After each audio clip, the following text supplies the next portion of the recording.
여러분, 혹시 이런 생각 해보신 적 있으신가요? 새벽녘 잠든 아이의 얼굴을 가만히 들여다보다가 문득 이런 물음이 밀려올 때가 있습니다. 이 아이는 정말 우연히 내게 온 걸까? 수많은 사람 중에 왜 하필 이 아이가 내 자녀가 된 걸까? 이 아이와 나의 인연은 언제부터 시작된 걸까? 가끔은 너무나 신비롭습니다.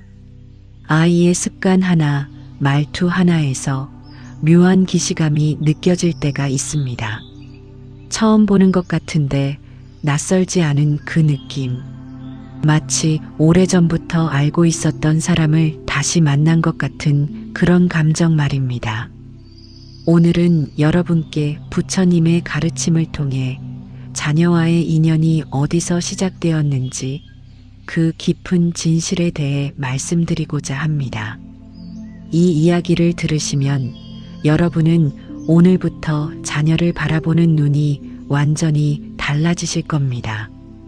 오늘 여러분께 4가지 진실을 말씀드리겠습니다. 첫 번째 진실은 천년의 인연, 전생에서 맺어진 끈입니다. 우리 자녀가 우연히 우리에게 온 것이 아니라 이미 오래전부터 정해진 만남이었다는 불교의 깊은 가르침을 전해드리겠습니다. 두 번째 진실은 빛과 은혜의 순환입니다.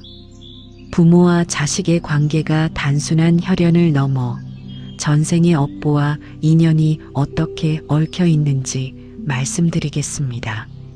세 번째 진실은 4가지 자녀의 유형입니다. 불경에서 말하는 자녀가 부모에게 오는 4가지 이유를 통해 여러분의 자녀가 어떤 인연으로 왔는지 깨닫게 해드리겠습니다. 4번째 진실은 현생에서의 실천입니다. 이 깊은 인연을 어떻게 아름답게 완성해 갈 것인지 구체적인 수행 방법을 제시해 드리겠습니다. 이 4가지 진실을 모두 이해하시면 여러분은 자녀를 대하는 태도가 완전히 달라지실 것입니다. 그저 내가 낳은 아이가 아니라 천년을 이어온 소중한 인연임을 가슴 깊이 느끼게 되실 겁니다. 그럼 지금부터 첫 번째 진실로 들어가 보겠습니다. 부처님께서는 인과경에서 이렇게 말씀하셨습니다. 일체의 만남은 우연이 아니다. 100년을 함께 배를 타려면 1000년의 인연이 필요하고 100년을 함께 베개를 베려면 10,000년의 인연이 필요하다. 하물며 부모와 자식으로 만나는 것은 그보다 더 깊은 인연이 아니겠는가. 여러분 잘 들어보십시오.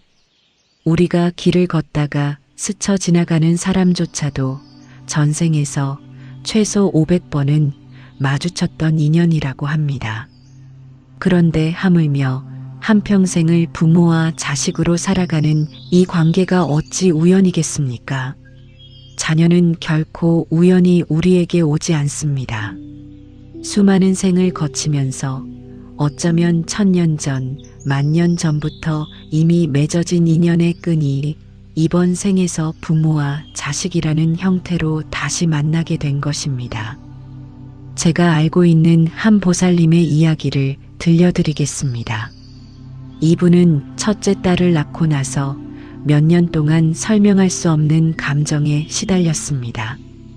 딸아이를 볼 때마다 묘한 죄책감이 밀려왔다고 합니다. 아이를 사랑하는데도 왠지 모를 미안함이 가슴 한편에 자리 잡고 있었습니다.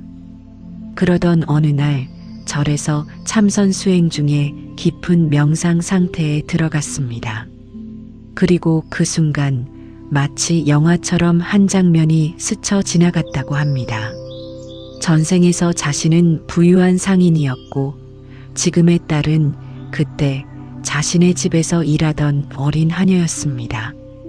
그런데 자신이 그 아이를 제대로 돌보지 않았고 결국 그 아이는 추운 겨울날 병들어 죽었다는 것입니다. 명상에서 깨어난 후 이 보살님은 눈물을 주체할 수 없었습니다. 이번 생에서 느꼈던 그 설명할 수 없는 죄책감의 근원을 알게 된 것입니다. 그 후로 이분은 딸을 대하는 태도가 완전히 달라졌습니다. 전생의 빚을 갚는다는 마음으로 더욱 정성스럽게 딸을 돌보았습니다. 그리고 신기하게도 그 설명할 수 없던 죄책감이 서서히 사라지기 시작했습니다. 여러분, 이것이 바로 인연입니다. 우리는 자녀를 단순히 내가 낳은 아이로만 생각합니다. 하지만 불교의 관점에서 보면 자녀는 전생부터 우리와 깊은 인연을 맺어온 존재입니다. 부처님께서는 인연에 대해 이렇게 설명하셨습니다. 모든 존재는 업보의 법칙에 따라 움직입니다. 우리가 이번 생에서 경험하는 모든 관계는 과거생의 행위가 만들어낸 결과입니다. 특히 부모-자식 관계는 가장 강력한 업의 끈으로 묶여 있습니다. 왜냐하면 부모와 자식은 서로에게 가장 큰 영향을 주고받기 때문입니다. 부모는 자식을 낳고 키우며 엄청난 에너지를 쏟습니다. 자식은 부모로부터 생명과 양육을 받으며 성장합니다. 이렇게 깊은 주고받음이 있는 관계는 한 생으로 끝나지 않습니다. 그 인연은 다음 생으로 또 그 다음 생으로 이어집니다. 때로는 부모와 자식으로, 때로는 형제자매로, 때로는 부부로, 또 때로는 친구나 스승과 제자로 만나게 됩니다. 왜 이 자녀가 내게 왔을까? 많은 부모님들이 이런 질문을 합니다. 왜 내 자녀는 이렇게 성격이 급할까요? 왜 우리 아이는 유독 나와 부딪힐까요? 왜 이 아이는 나를 이렇게 힘들게 할까요? 여러분, 그 답은 바로 인연 속에 있습니다. 만약 여러분의 자녀가 순하고 착하다면 그것은 전생에서 여러분이 그 영혼에게 선한 일을 베풀었기 때문입니다. 그 은혜를 갚기 위해 이번 생에 효자, 효녀로 태어난 것입니다. 반대로 자녀가 유독 여러분을 힘들게 한다면 그건 역시 전생의 인연입니다. 어쩌면 전생에서 여러분이 그 영혼에게 빚을 졌거나 상처를 주었을 수 있습니다. 그래서 이번 생에 그 빚을 갚기 위해 혹은 그 상처를 치유하기 위해 다시 만난 것입니다. 하지만 여기서 중요한 것이 있습니다. 이것이 결코 포기의 이유가 되어서는 안 됩니다. 오히려 이것은 이해와 수용의 시작이 되어야 합니다. 아, 이 아이와 나는 전생부터 인연이 있었구나. 이번 생에서 우리는 이 인연을 아름답게 완성해야 하는구나. 이렇게 생각하는 순간 여러분의 마음이 달라집니다. 자녀를 원망하거나 미워하는 마음이 줄어듭니다. 대신 인연의 소중함을 깨닫고 이 관계를 더 잘 가꿔가고 싶은 마음이 생깁니다. 그렇다면 우리는 어떻게 해야 할까요? 첫째, 자녀를 바라볼 때 이렇게 생각해 보십시오. 이 아이는 천년의 인연으로 내게 온 귀한 존재다. 우연히 만난 것이 아니라 업보의 법칙에 따라 필연적으로 만난 것이다. 이렇게 생각하면 자녀가 조금 미워 보일 때도 마음이 부드러워집니다. 둘째, 매일 아침 자녀를 처음 볼 때 속으로 이렇게 말해 보십시오. 오늘도 우리가 함께 할 수 있어서 감사합니다. 이 인연을 소중히 여기겠습니다. 단 한 번의 다짐이 하루 전체를 바꿉니다. 셋째, 자녀와 갈등이 생길 때 잠시 멈추고 이렇게 자문해 보십시오. 이 갈등은 어쩌면 전생부터 이어져 온 업보일 수 있다. 이번 생에서 이 업보를 풀어내야 한다. 화를 내기보다 이해하고 용서하자. 이런 마음가짐 하나가 여러분의 가정을 평화롭게 만듭니다. 자, 그럼 이제 두 번째 진실로 넘어가겠습니다. 부처님께서는 우란분경에서 이렇게 말씀하셨습니다. 부모의 은혜는 하늘보다 높고 땅보다 깊다. 어머니는 10개월 동안 아이를 뱃속에 품고 온갖 고통을 감내하며 낳아준다.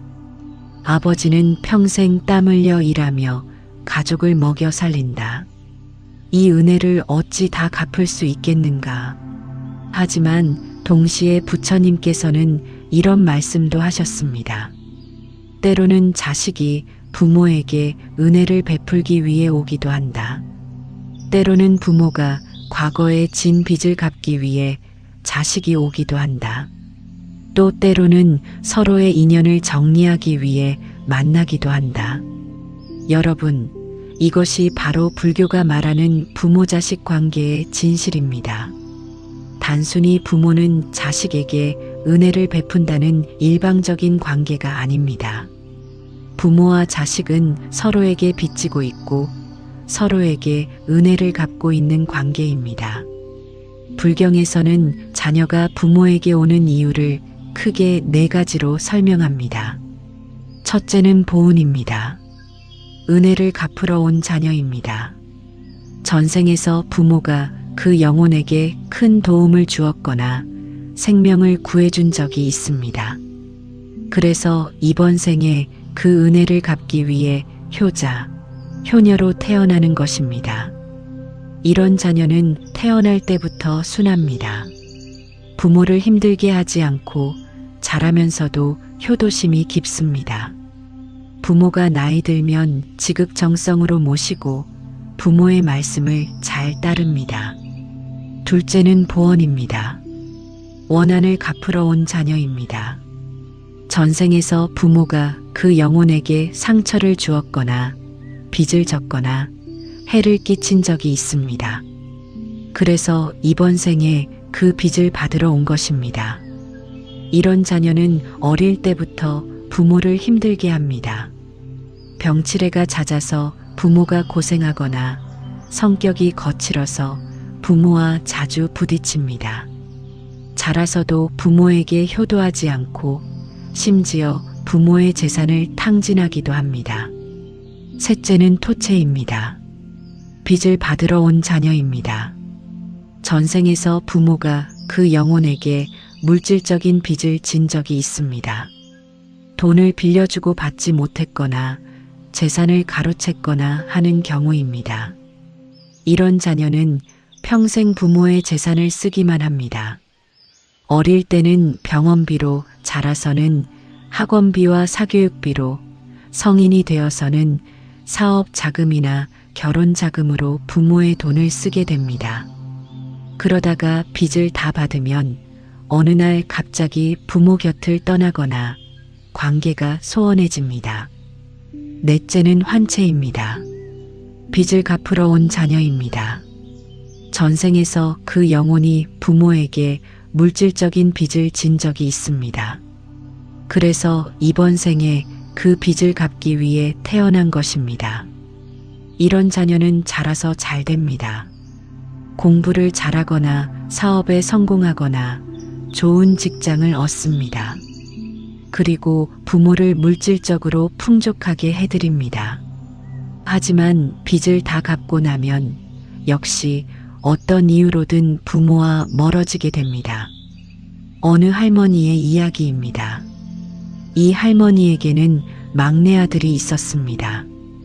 다른 자식들은 다 성공해서 외국에 나가 살거나 도시에서 잘 살고 있었습니다. 그런데 유독 막내 아들만 고향 근처에 남아서 할머니를 모셨습니다. 막내 아들은 능력도 뛰어났고 해외 유학 기회도 여러 번 있었습니다. 그런데 그때마다 거절하고 어머니 곁을 지켰습니다. 주변 사람들은 이 아들을 보며 이렇게 말했습니다. 저 아들은 정말 효자야. 자기 인생을 포기하면서까지 어머니를 모시네. 그런데 이 할머니는 절에 가서 스님께 사연을 털어놓았습니다. 스님, 막내 아들이 너무 착해서 오히려 걱정입니다. 자기 인생을 살지 못하고 저만 돌보고 있습니다. 제가 막내에게 무슨 빚을 진 것일까요? 스님께서 말씀하셨습니다. 보살님, 그것은 빚이 아니라 은혜입니다. 전생에서 보살님께서 그 영혼의 생명을 구해주셨거나 큰 도움을 주신 적이 있을 겁니다. 그래서 이번 생에 효자로 태어나 그 은혜를 갖고 있는 것입니다. 걱정하지 마십시오.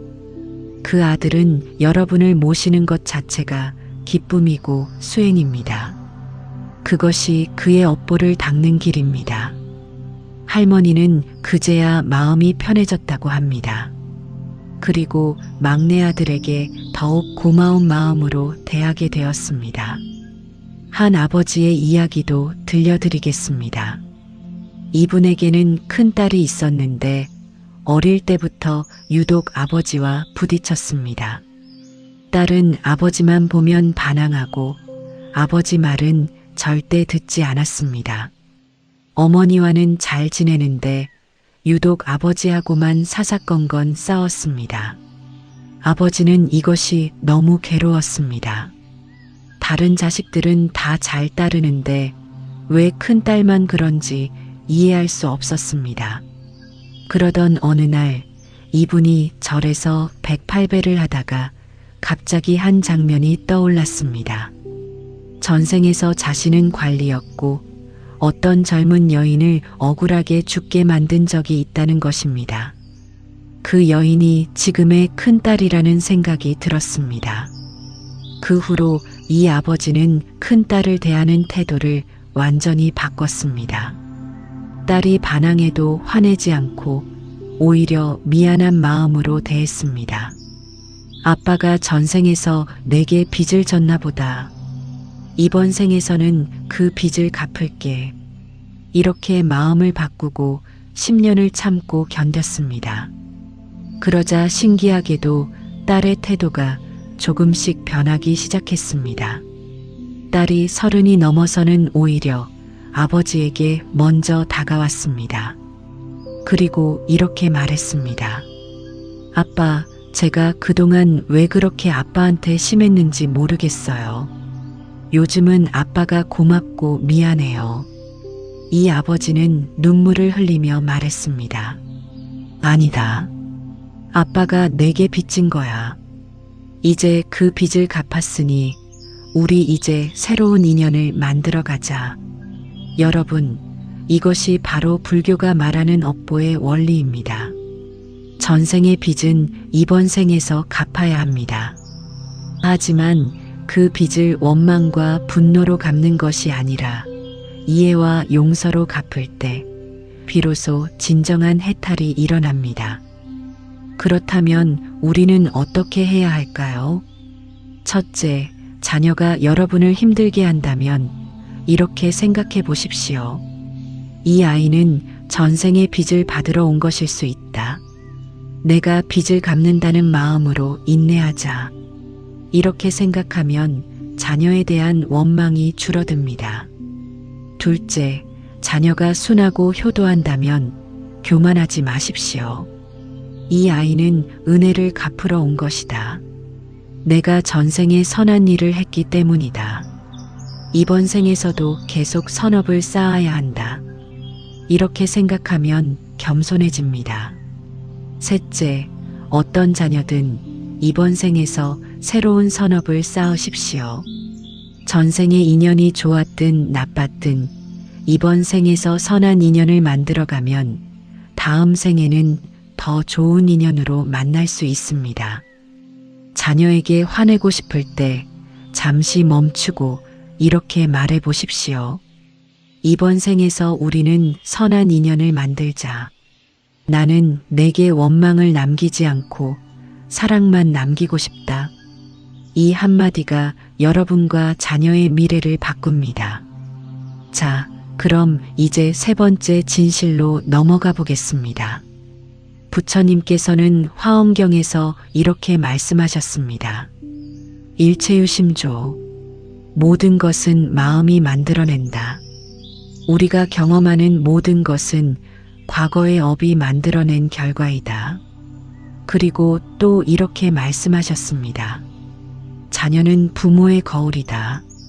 자녀를 보면 부모의 업보를 알 수 있고 부모를 보면 자녀의 미래를 알 수 있다. 여러분, 이 말씀이 무엇을 의미하는지 아십니까?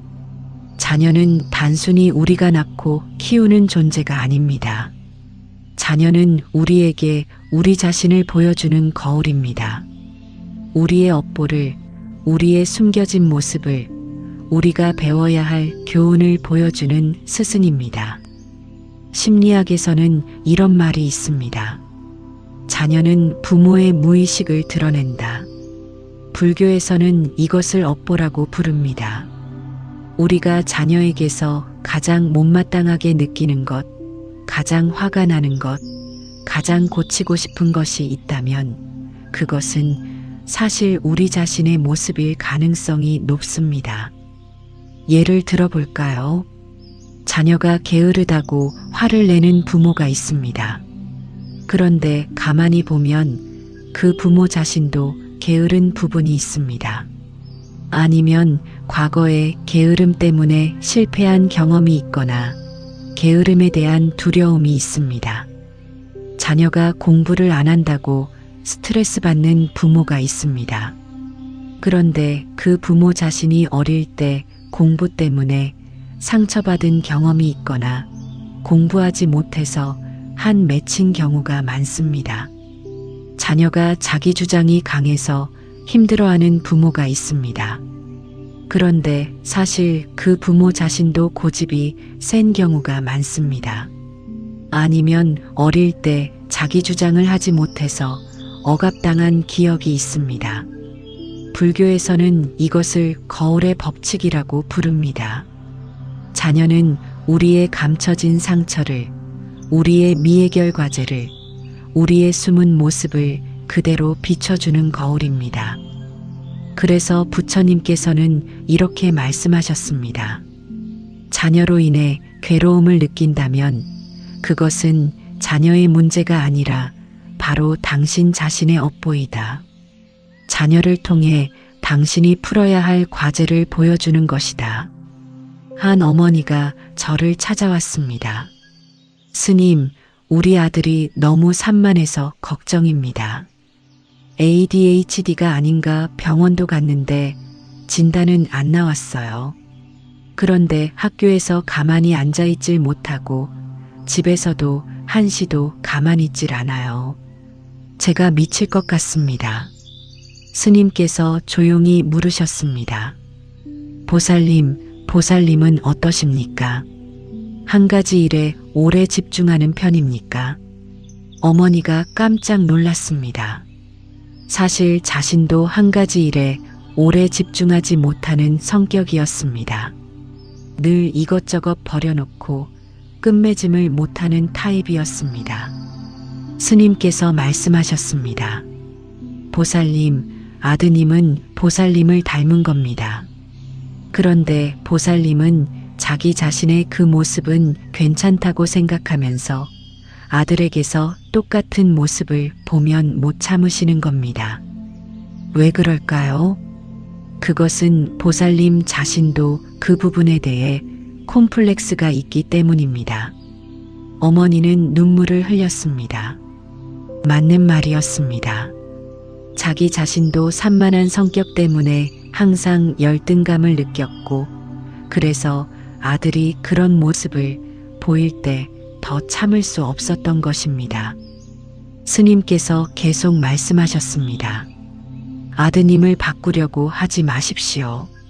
대신 보살님 자신을 바꾸십시오.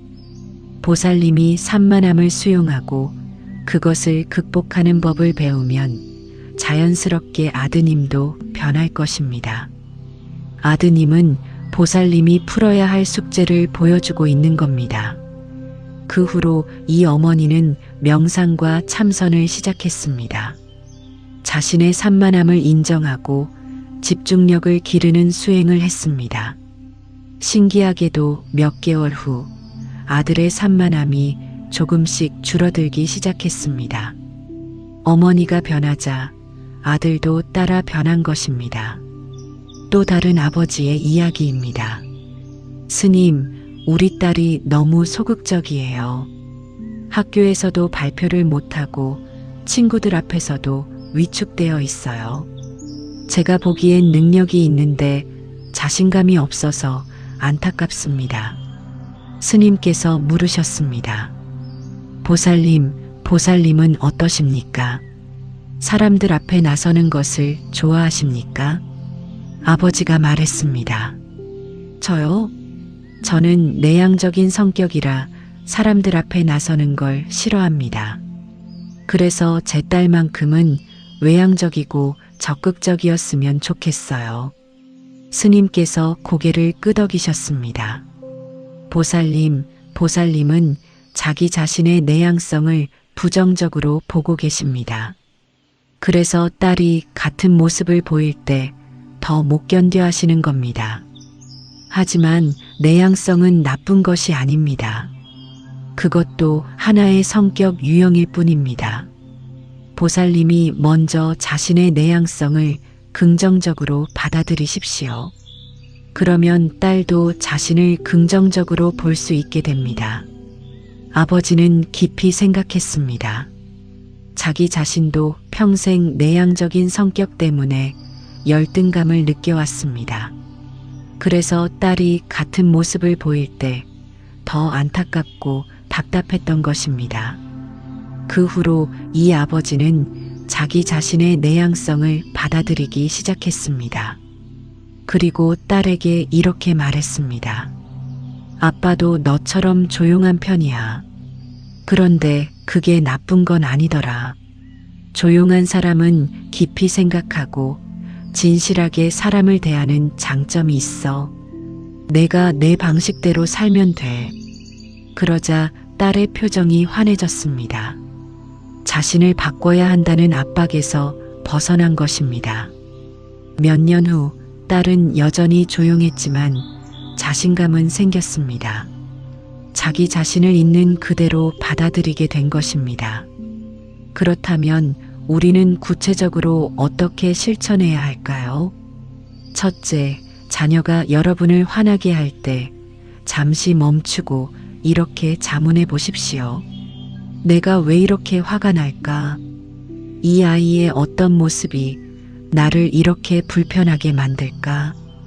혹시 그것은 내 안에도 있는 모습이 아닐까? 이렇게 자문하는 순간 문제의 본질이 보입니다. 둘째, 매일 밤 자기 전에 오늘 하루를 돌아보십시오. 오늘 내 아이를 통해 내가 배운 것은 무엇일까?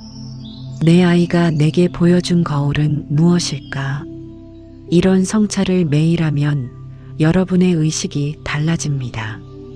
셋째, 자녀를 바꾸려고 하기 전에 자기 자신을 먼저 바꾸십시오. 자녀가 게으르다면 내가 먼저 부지런해지십시오. 자녀가 화를 잘 낸다면 내가 먼저 평화로워지십시오. 자녀가 인색하다면 내가 먼저 베푸십시오. 부모가 변하면 자녀도 자연스럽게 변합니다. 이것이 업보의 법칙입니다. 자, 그럼 이제 마지막 네 번째 진실로 들어가 보겠습니다. 부처님께서는 법구경에서 이렇게 말씀하셨습니다. 만남이 있으면 헤어짐이 있고 모임이 있으면 흩어짐이 있다. 이것이 세상의 법칙이다. 애별리고 사랑하는 사람과 헤어지는 것이 인생의 8가지 고통 중 하나이다. 그리고 또 이렇게 말씀하셨습니다. 진정한 사랑은 집착이 아니라 축복이다. 진정으로 사랑한다면 그 사람이 자유롭고 행복하기를 바라라. 붙잡지 말고 놓아주어라. 여러분, 이것이 불교가 말하는 부모와 자식 관계의 궁극적 지혜입니다. 우리는 자녀와 영원히 함께할 수 없습니다. 자녀는 언젠가 우리 곁을 떠나갑니다. 이것은 슬픈 일이 아니라 자연스러운 법칙입니다. 문제는 우리가 이 진실을 받아들이지 못한다는 것입니다. 우리는 자녀를 소유하려 하고 붙잡으려 하고 영원히 함께하려고 합니다. 하지만 부처님께서는 말씀하십니다. 그것이 바로 고통의 원인이라고. 많은 부모들이 착각하는 것이 있습니다. 집착을 사랑이라고 생각하는 것입니다. 나는 내 자식을 너무 사랑해서 항상 내 곁에 두고 싶어. 나는 내 자식을 너무 사랑해서 내 자식이 하는 모든 일을 알고 싶어. 나는 내 자식을 너무 사랑해서 내 자식의 모든 선택을 내가 결정하고 싶어. 여러분, 이것은 사랑이 아닙니다. 집착입니다. 진정한 사랑은 자유를 주는 것입니다. 진정한 사랑은 놓아주는 것입니다.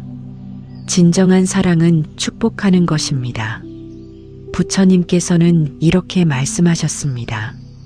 자녀를 사랑한다면 자녀가 자기 길을 가도록 도와주어라.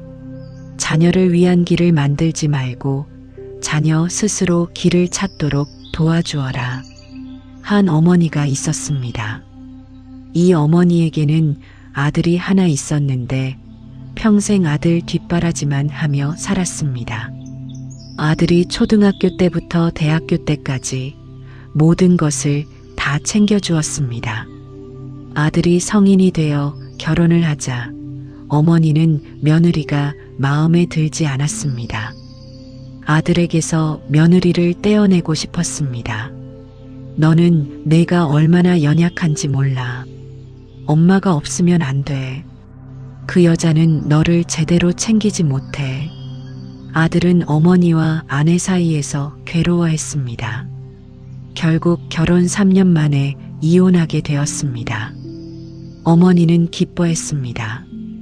아들이 다시 자기 곁으로 돌아왔으니까요. 그런데 문제는 그 다음부터였습니다. 아들은 점점 무기력해졌습니다. 일도 제대로 하지 못하고 사회생활도 어려워했습니다. 40이 넘도록 결혼도 하지 못하고 어머니 집에서 살았습니다. 어머니는 그제야 깨달았습니다.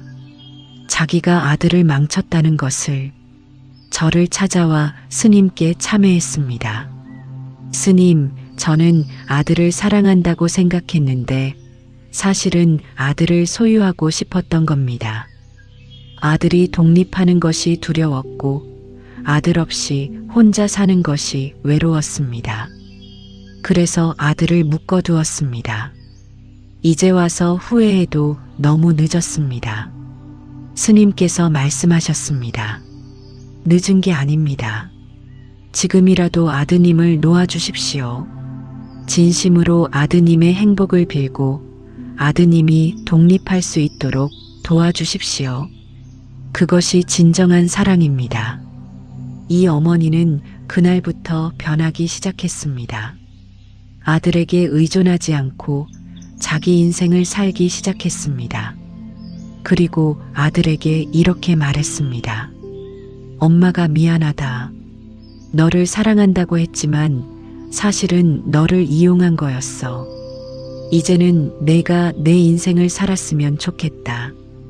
엄마는 이제 괜찮으니까 너는 너 길을 가거라. 아들은 처음에는 놀랐지만 조금씩 변하기 시작했습니다.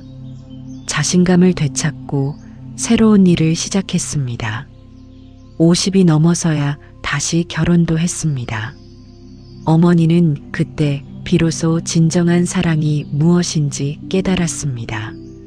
반대로 이런 아버지도 있었습니다. 딸이 대학을 졸업하고 해외 유학을 가고 싶다고 했습니다. 아버지는 솔직히 반대하고 싶었습니다. 외동딸이 멀리 가는 것이 외롭고 걱정되었습니다.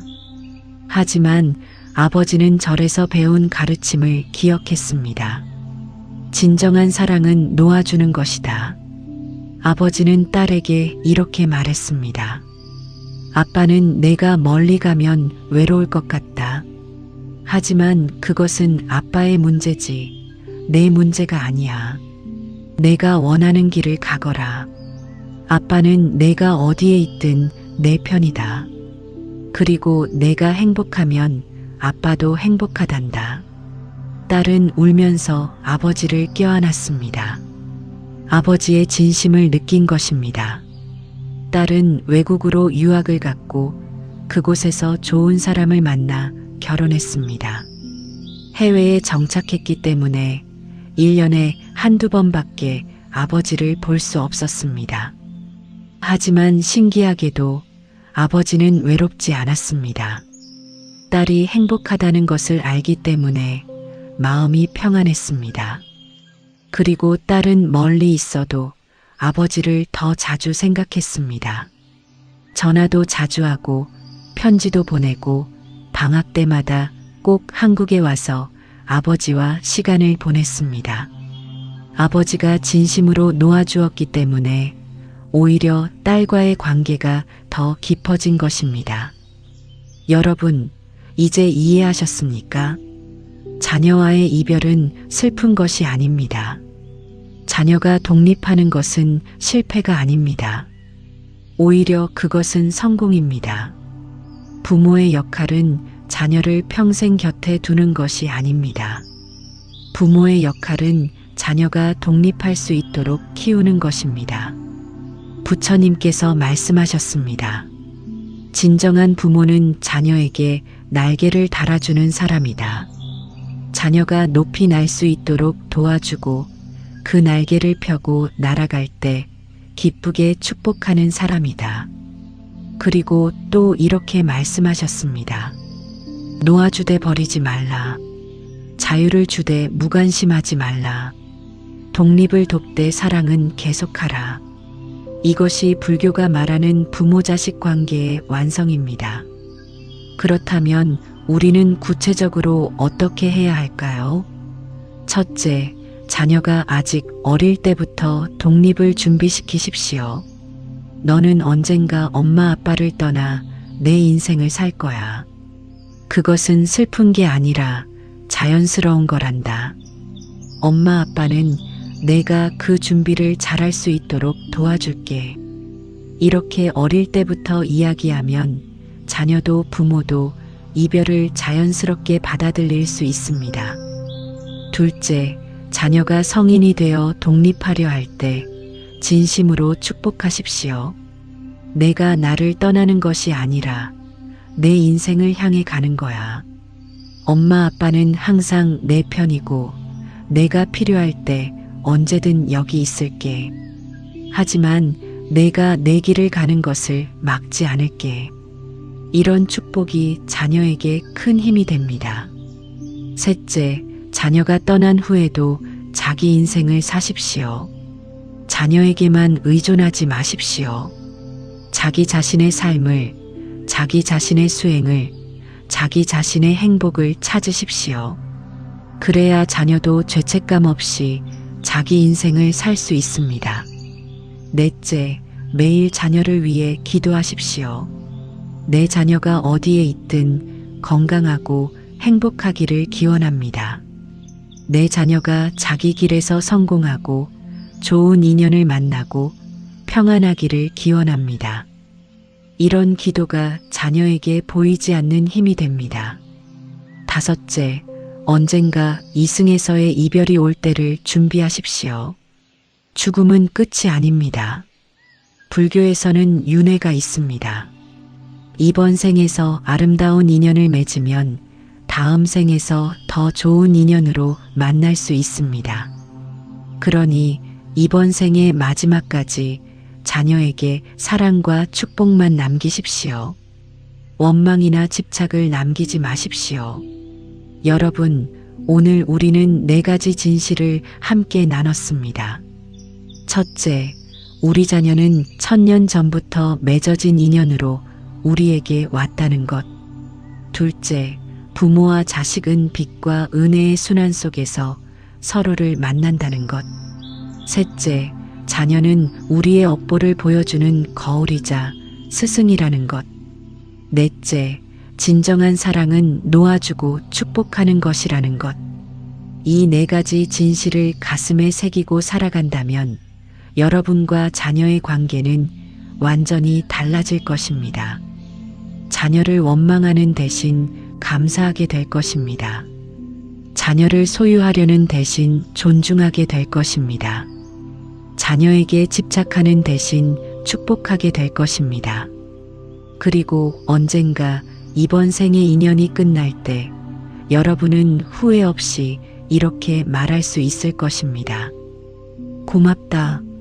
내 자녀로 와줘서. 우리 다음 생에도 좋은 인연으로 만나자.